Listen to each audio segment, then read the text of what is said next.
Yesus Kristus. Mazmur ini merupakan pengalaman daripada Raja Salomo, Bapak Ibu kekasih Tuhan. Dan di dalam dia membangun bait Allah dan juga membangun istananya yang megah, Bapak Ibu, ya, kekasih-kekasih Tuhan. Dan Mazmur ini terkandung, ya, di dalam Mazmur ini ada 5 dimensi atau 5, ya, sudut pandang, ya, yang Salomo berikan di sini. Yang pertama adalah pembangunan rumah, ya, pembangunan rumah jasmani dan rohani, ya. Ini mencakup pembangunan rumah tangga, mencakup pembangunan keluarga. Di dalam keluarga itu ada papa, mama, di dalam keluarga itu ada anak-anak, di dalam keluarga ada sanak saudara yang tinggal dengan kita, Bapak Ibu kekasih di dalam Tuhan kita Yesus Kristus, ya. Yang kedua adalah keamanan kota, dan yang ketiga usaha dan kerja keras. Yang keempat adalah pendidikan anak-anak dan masa depan anak. Yang kelima adalah harapan dan masa depan orang tua. Bapak Ibu jemaat yang dikasih dalam Tuhan kita Yesus Kristus, saya akan menjabarkan satu persatu. Yang pertama, pembangunan atau bangunan fisik, ya. Artinya adalah pembangunan jasmani, pembangunan, ya, rumah kita, gereja, ya, bangunan secara fisik, ya, atau secara jasmani. Kemudian, ya, pembangunan karakter, ya. Pembangunan jasmani ini adalah soal mencari nafkah, ya, untuk makan, minum, pakai, itu yang kita butuh dalam kebutuhan jasmani kita. Untuk memenuhi jasmani kita butuh makan, kita butuh minum, kita butuh pakai, ya. Itu soal jasmani. Kemudian pembangunan secara rohani adalah pembangunan karakter, pembangunan karakter kita. Karakter seperti apa yang kita perlu bina, kita bangun adalah karakter Kristus, ya. Kita bangun karakter kita harus sama seperti karakter Kristus. Ada salib di depan, kita pandang salib, ya. Untuk menuju kepada salib ke bukit Golgota itu, ya, harus ada air mata, ada susah, ada sengsara. Tidak mungkin langsung ada di bukit Golgota, ya. Jadi membangun karakter kita, keluarga kita harus berdasarkan karakter daripada Tuhan Yesus, sehingga orang melihat di dalam atau punya kehidupan ini, oh benar ada Tuhan Yesus, oh benar di dalam keluarga ini, oh ada firman Tuhan, ada Tuhan Yesus, ya. Kekasih, mari beri kemuliaan bagi Tuhan, selalu beri kemuliaan bagi Tuhan. Yang berikut adalah pembangunan, ya.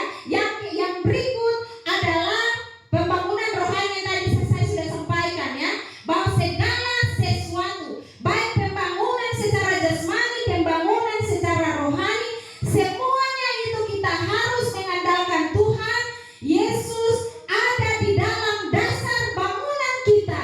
Tanpa dasar daripada bangunan kita yaitu Tuhan, maka sia-sia, hampa, kosong, tak berguna. Apapun yang kita capai, apapun yang kita raih, semuanya, mari kita akan semuanya sia-sia, hampa, kosong, dan tak berguna, ya. Kita maju. Yang kedua adalah keamanan kota. Ini tentang orang yang berjaga. Biasanya kalau kita di rumah itu ada anjing, kalau ada musuh datang, ada orang mau pencuri, ada anjing, ya. Anjing yang berjaga-jaga.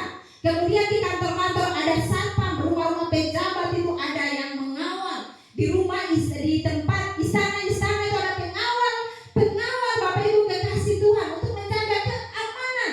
Tetapi semua yang kita siapkan, kita berjaga-jaga, ketika kita tidur, kita terlelap, tetapi Allah Tuhan sebagai penjaga Israel, maka Tuhan juga penjaga kita, maka ada jaminan keamanan bagi kita. Tidak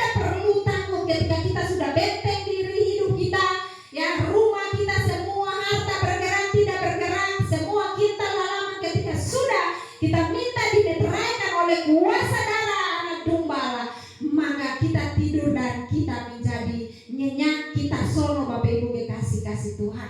Tetapi kalau tanpa kita meminta ya dari Tuhan untuk Tuhan menjaga kita, tadi saya katakan Allah penjaga Israel, Allah juga penjaga kita. Kita mengandalkan Tuhan, jangan mengandalkan anjing-anjing kita, ya jangan mengandalkan ya yang di kantor atau yang punya keluarga yang ada satpamnya jaga, jangan mengandalkan satpam yang menjaga, tetapi kita minta Tuhan yang kawal melalui yang jaga itu, sehingga dia tidur, dia sadar. Kalau tidak, dia tidur tanpa minta Tuhan, undang Tuhan, maka dia tidur, dia akan solo terus, pencuri datang akan masuk. Bapak Ibu kasih dalam Tuhan kita Yesus Kristus ya.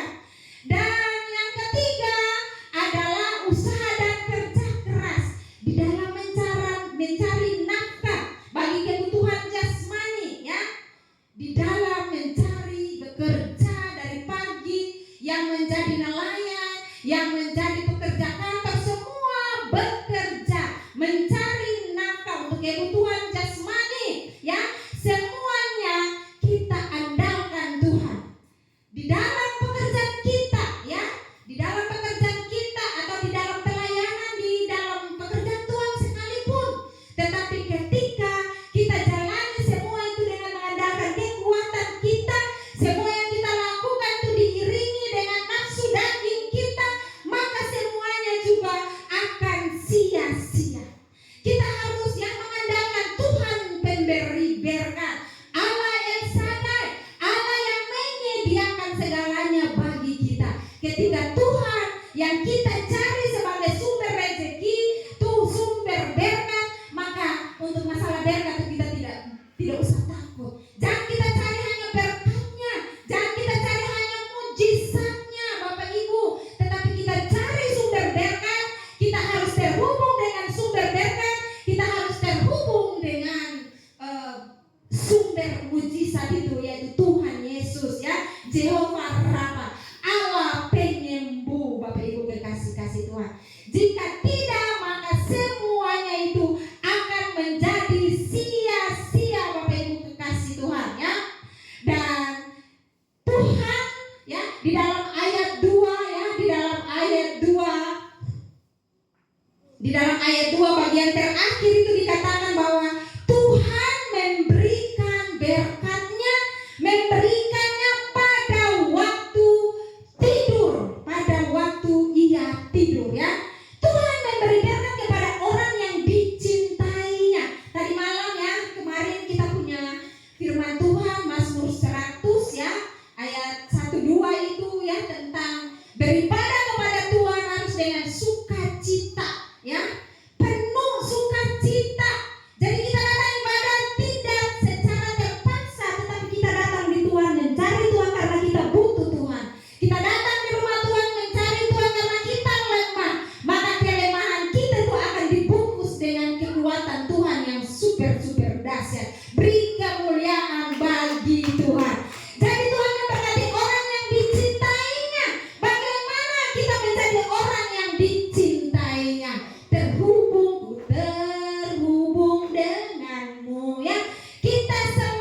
Berkat apa? Istri yang cantik, penolong yang sungguh. Ya, beri kemuliaan bagi Tuhan.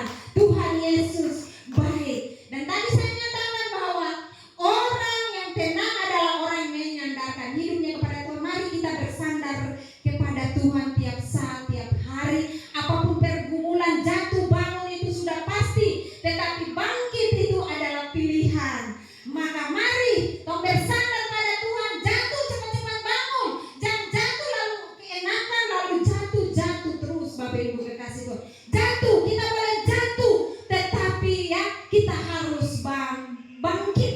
Kita harus bangun dan memperbaiki diri, mempersiapkan diri kita. Ya, kekasih di dalam Tuhan kita Yesus Kristus. Yang keempat adalah Salomo juga menggambarkan bahwa anak merupakan warisan Tuhan. Anak-anak adalah pemberian titipan kepada kita orang tua. Untuk itu jangan kita seenaknya membuat anak-anak, ancam mereka ya, bahwa mentang-mentang mereka belum punya pekerjaan, belum bisa membantu, lalu kita seenaknya sedikit-sedikit dapat ancam. Oh ini papa senang bayar uang sekolah kalau saya begini dan begitu ya. Dulu beta juga begitu, katong juga begitu, katong terancam sama sekali. Sudah pergi sekolah di sana, oh cepat kalau tak salah sedikit motor datang lengos di motor lalu pulang bilet di sana, lalu jadi gembel di sana ya. Anak-anak itu mereka diancam Bapak Ibu. Mereka adalah anak-anak yang kita orang tua punya tanggung jawab untuk harus bayar dia uang sekolah, harus beli dia punya buku, harus berikan dia makan minum yang enak, bukan menjadi ancaman daripada orang tua. Mari banyak polo anak-anak ketong. Malam dong tidur polo dong, berkati dong, berdoa ya, buat dorong punya masa depan. Beta punya anak-anak ya, ketika beta jatuh bangun ya, beta bangun ya, beta bangun malam-malam, beta berdoa memberkati dong Tuhan. Beta pun hidup seperti begini. Beta mau beta punya anak-anak lagi mengalami hal-hal yang susah. Tangan katong Tuhan kasih untuk memberkati. Tangan katong Tuhan kasih untuk menjamah ya. Katong punya anak-anak. Kalau dong nakal semua ya, Tuhan memberkati beta pun tangan Tuhan ini jamah saat dia tidur. Maka ketika dia tidur Tuhan angkat semua dia punya kenakalan, roh-roh kekacau Tuhan angkat semua. Tuhan membentuk dia ya dengan karakter yang baik. Orang tua adalah wakil Tuhan di dunia ini. Untuk itu mari bina anak-anak sejak dini, mempersiapkan mereka, pendidikan mereka sejak dini. Pendidikan secara jasmani dong harus disulas supaya dong tahu A, B, C, Z ya. Tetapi pendidikan rohani adalah katong bawa dorang di kaki Tuhan. Katong ajarkan dong kepada firman Tuhan. Jangan katong biarkan dong begitu saja. Jangan katong biarkan dong ketika dong bamaki A, B, C sampai Z. Ketika katong dengar itu, mari katong bagaimana cara katong membuat dorang untuk dong jerah. Beta punya anak-anak satu kali berdusta, beta langsung taruh cili merah-merah taruh ya, sampai satu kali maki cili merah-merah itu taruh sampai melele-melele dan merah-merah itu langsung kapok memang. Semakin lain, semparlente lah ya, dalam berjalannya waktu pasti adalah, tetapi paling tidak katong tanamkan roh takut akan Tuhan, ajarkan tentang roh takut akan Tuhan. Maka ketika dong masih kecil katong masih didikan begitu, dong akan besar ada di manapun dong akan mendengarkan nasihat orang tua, didikan disiplin daripada orang tua ya. Dan kekasih Tuhan, anak-anak itu katong bawa kepada Tuhan, bawa di rumah Tuhan ya. Contohnya ketika Tuhan Yesus masih bayi ya, papa mama bawa di rumah Tuhan. Maka mari katong bawa anak-anak ke rumah Tuhan. Sampai dong remaja pun mari katong bawa dong di rumah Tuhan, supaya dong tahu, dong bertumbuh di rumah Tuhan ya. Pembentukan karakter anak-anak katong melihat karakter daripada Tuhan Yesus Kristus ya. Kekasih Tuhan, masa depan keluarga dan masa depan gereja ya. Anak-anak itu adalah wujud tombak gereja, masa depan gereja, masa depan orang tua juga. Maka kalau katong salah didik, maka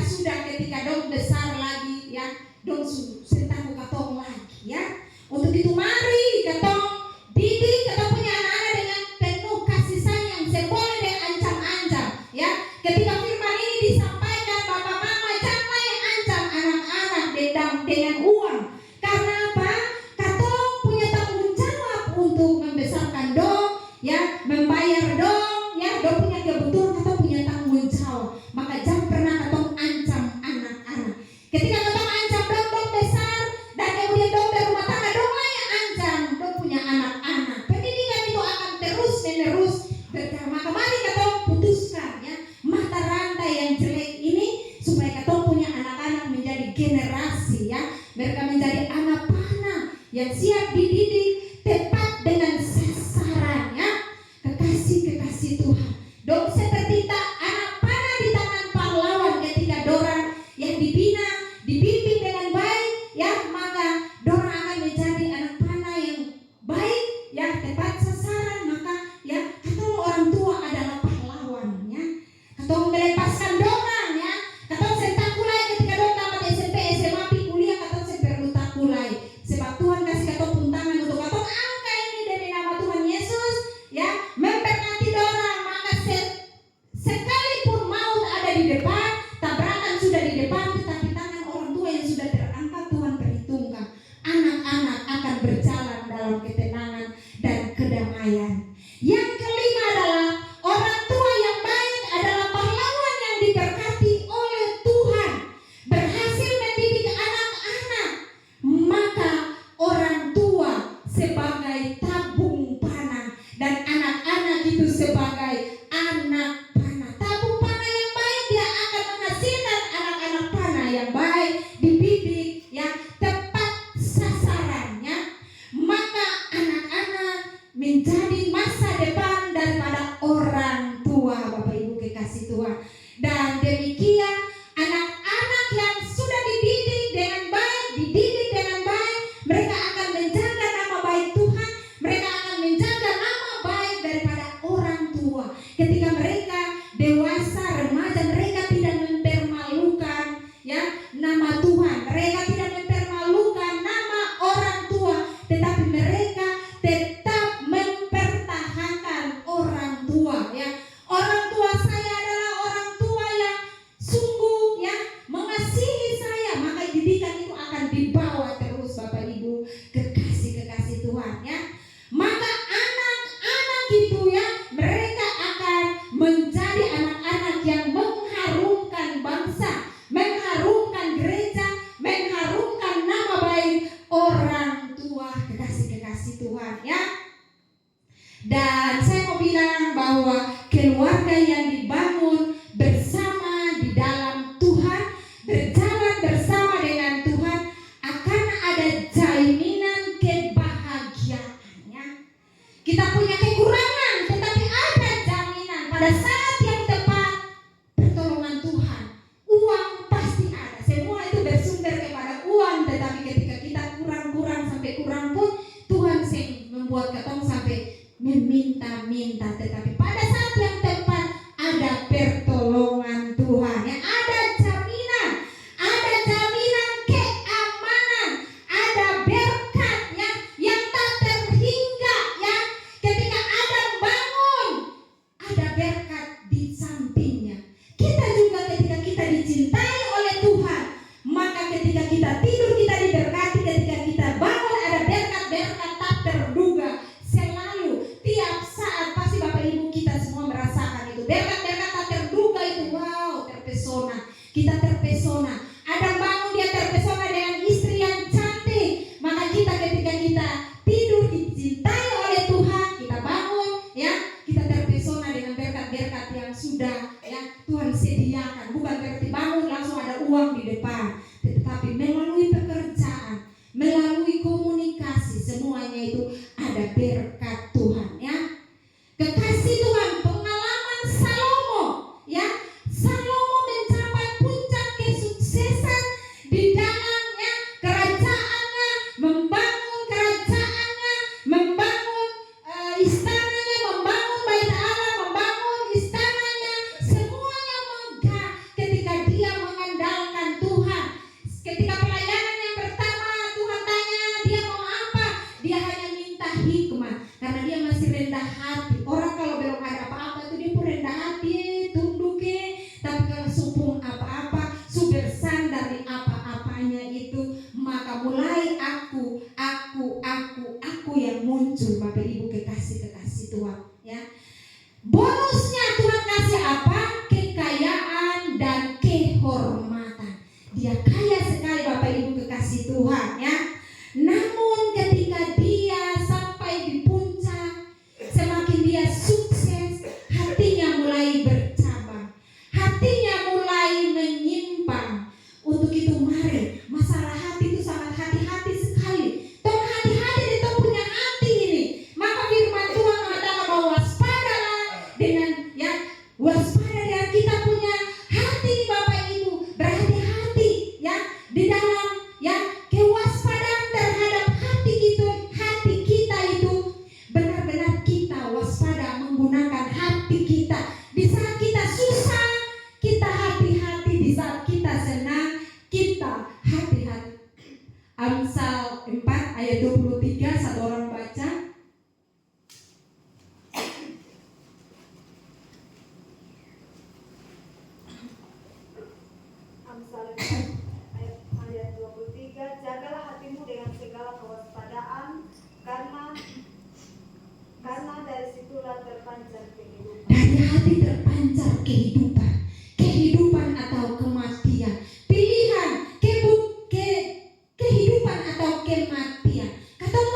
istri yang banyak ya. Dia terkenal dengan punya istri 700 ya. Banyak sekali itu. Ada yang punya 1, 2, 3 saja pusing. Ini 700. Bayangkan itu bagaimana dia melayani. Dia punya istri-istri itu, Bapak Ibu ya. Dan saat Tuhan tidak lagi menjadi pengawal kota dan istananya, maka sekalipun tentaranya itu ya dengan alat-alat perang yang terlatih semua, tetapi semuanya menjadi sia-sia, tidak berguna, tidak bermanfaat. Dan Salomo jatuh ke dalam persinahan rohani. Dia jatuh ke dalam persinahan rohani. Dia hatinya dicondongkan oleh para istrinya yang tidak takut Tuhan, yang punya penyembahan berhala. Ya, dia hatinya condong kepada dewa-dewi istrinya. Yang di sini saya catat Asitoret, dewi orang Sidom, ya, Mikom, Molek, ya, orang-orang Amon.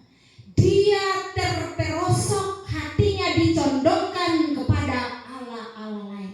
Bayangkan ketika dia membangun kerajaannya itu, hatinya benar-benar fokus, serius sekali dia membangun bait Allah dengan baik, membangun istananya dengan megah. Tetapi ketika hati Salomo terbagi, ya, hatinya terbagi, maka murka Tuhan turun. Tuhan tidak pernah kompromi dengan dosa. Kecil besar, murka Tuhan pasti turun. Dan murka Tuhan turun itu melalui disiplin rohani. Bapak Ibu kekasih di dalam Tuhan kita Yesus Kristus. Dan Tuhan tidak lagi menjadi pusat yang diandalkan oleh Salomo. Maka semuanya, ya, kerajaannya digoncangkan oleh Tuhan. Tuhan menggoncangkan kerajaannya. Bapak Ibu kekasih Tuhan, ya. Tuhan menggoncangkan kerajaannya dengan mendatangkan musuh untuk dihadapi oleh Salomo. Bapak Ibu yang diberkati oleh Tuhan, mengenai pembangunan rumah ini, saya punya kesaksian yang menjadi judul saya, pembangunan rumah yang belum selesai. Bapak Ibu, ya mungkin ada yang tahu saya sedang membangun rumah. Saya membangun rumah ini juga Bapak Ibu hanya oleh kemurahan Tuhan. Saya mau memulai dari mana, dengan apa, tetapi oleh kemurahan hati Tuhan, ada hamba-hamba Tuhan, anak-anak Tuhan yang memberikan kepada saya suplai bahan untuk saya bisa membangunnya. Dan puji Tuhan sekarang bangunan rumah saya itu ya sudah sampai di atas seperti begini.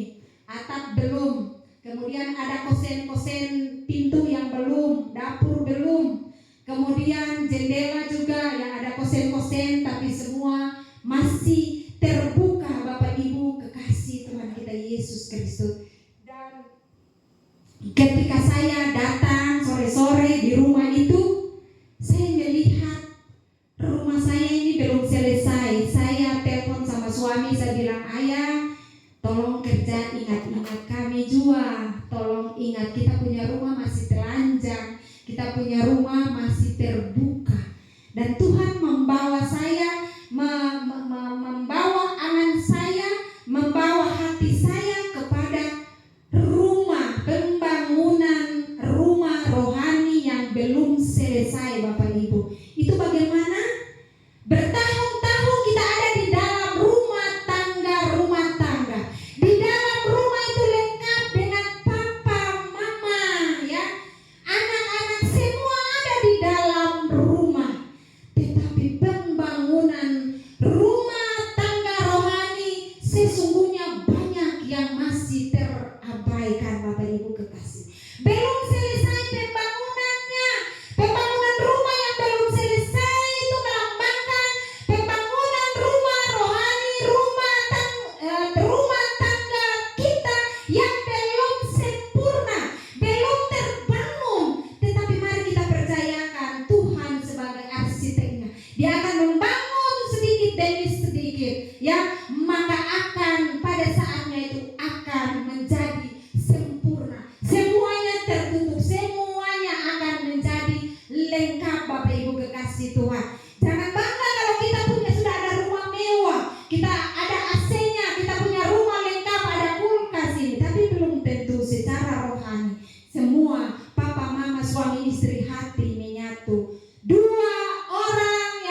luar sana, belum masuk di dalam rumah.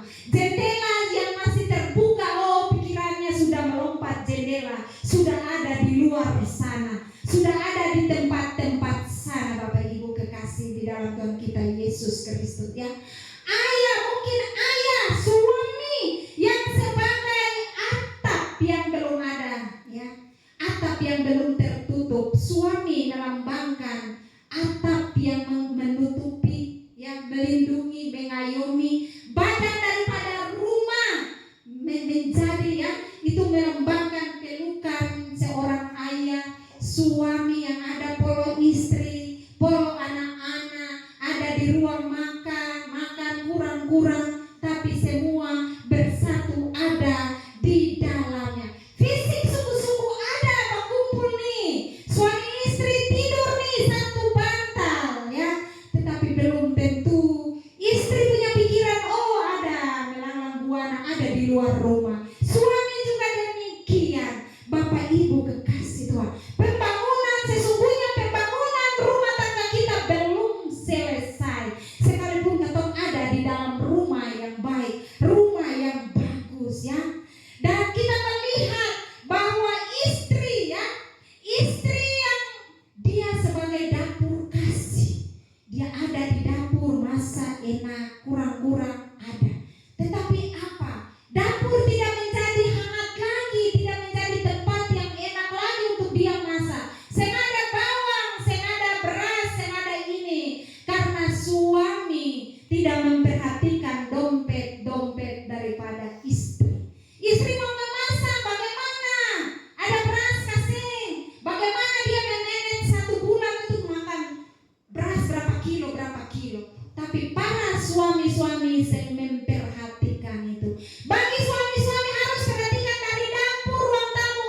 Istri-istri punya make up harus diperhatikan itu semua Bapak Ibu, karena semua demi keutuhannya, supaya bapak-bapak kesana jangan lihat kayak ibu sana dia punya muka cantik mulus sekali, ada masakan beda skincare Kakak Yuli yang suka masak beda itu. Diberkati ya Kakak Yuli ya, untuk memberkati ibu-ibu Gia, untuk mukanya itu harus diperhatikan ya. Heni sama mama Heni sama mama Sin, kita lihat luar biasa dong punya penampilan wajah muka berseri-seri, bukan karena beda, tetapi kemuliaan Tuhan bersinar dan bercahaya. Bapak Ibu kekasih-kekasih di dalam Tuhan kita Yesus Kristus. Dalam rumah tangga, mari kita menyatukan kita punya hati dan kita punya jiwa ini ya. Ada istri-istri yang takut polos suami karena takut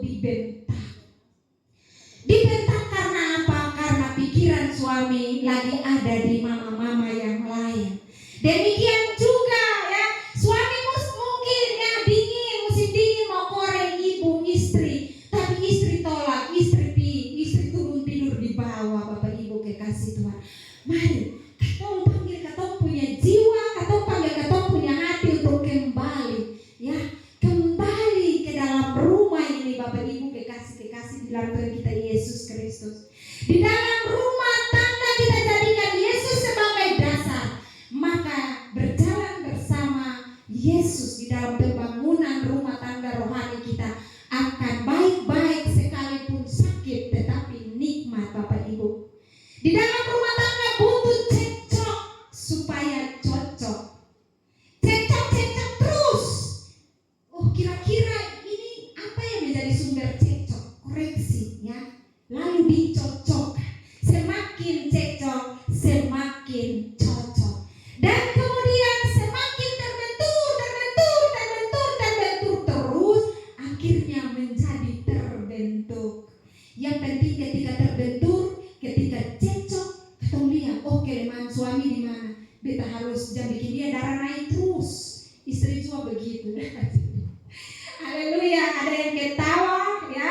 Jadi kita tahu kita punya suami darah tinggi, kita jaga.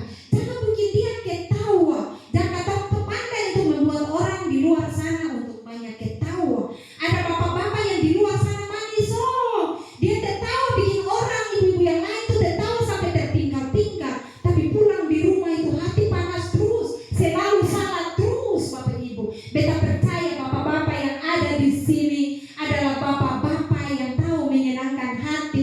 istri. Ada bapak-bapak di sini yang kemarin ya beta melihat Ibu Gembala saksikan bahwa istri sakit, suami cuci pakaian, oh bersih sekali, lihat semua ya, lembar-lembar pakaian itu bersih sekali.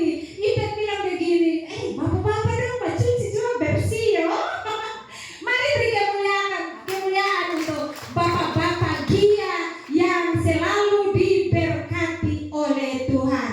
Mari Bapak Ibu kekasih, ayah sebagai atap pelindung, mari pulang polo istri dan anak. Istri yang mungkin ada di luar, mari pulang polo suami dan anak-anak.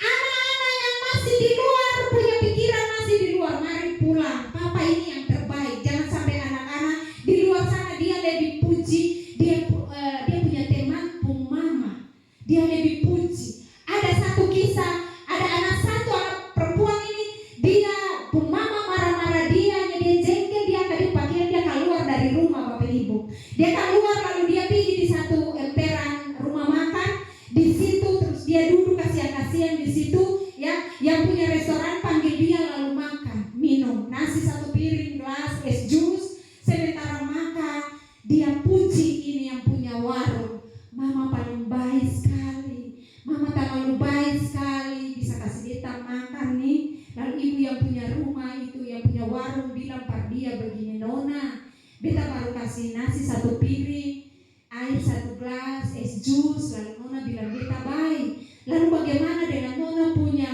mama yang pikul Nona dari 9 bulan sampai dengan sekarang ini? Nona bilang tidak baik. Demikianlah dia menangis, dia pulang, dia minta maaf par dia punya mama. Demikian. Atau banyak anak-anak banyak memuji orang-orang yang ada di luar. Ketika katong belum tahu, beta punya kepahitan par mama tuh marah sampai mama sudah meninggal pun beta pun amarah belum habis Bapak Ibu. Dan ketika di sekolah kita baru itu penyelesaian terjadi. Beta tanya, bagaimana caranya untuk beta bisa terlepas dari hutang ini? Ya, katong punya dosen pembimbing bilang, ya banyak di kaki Tuhan, ya banyak di kaki Tuhan. Jadi mari papa mama yang masih ada di luar, pikiran yang masih ada di luar, mari pulang. Istri dan anak sedang menunggu. Mama-mama yang pikiran ada di luar, panggil pulang sudah. Ada suami dan anak, suami yang terganteng terbaik sudah, yang sudah Tuhan kasih. Bapak Ibu, anak-anak mari pulang sudah di rumah, papa mama sedang menunggu. Katong semua mari katong pulang di rumah. Tuhan Yesus sebagai batu penjuru, Tuhan Yesus sebagai dasar rumah tangga itu sedang menunggu untuk pulang katong. Di dalamnya ya, ibu sebagai meja kasih, ibu sebagai dapur kasih, ya. Anak-anak sebagai ruang-ruang, ya, dan penuh dengan aroma kasih yang tulus, aroma ketulusan yang mengakui papa dan mama, beta pun papa terbaik, beta pun mama terbaik. Anak-anak juga ya, suami beta pun istri terbaik, beta pun suami terbaik yang Tuhan kasih, ya. Maka semuanya ini katong semua punya tanggung jawab. Katong punya tanggung jawab masing-masing, katong bawa kepada Tuhan. Dan anak-anak siap dididik, ya, siap dididik, dan orang tua pun akan berbahagia Bapak Ibu kekasih-kekasih Tuhan. Di rumah kita akan bertumbuh bersama. Di rumah kita akan tumbuh bersama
Tuhan di tempat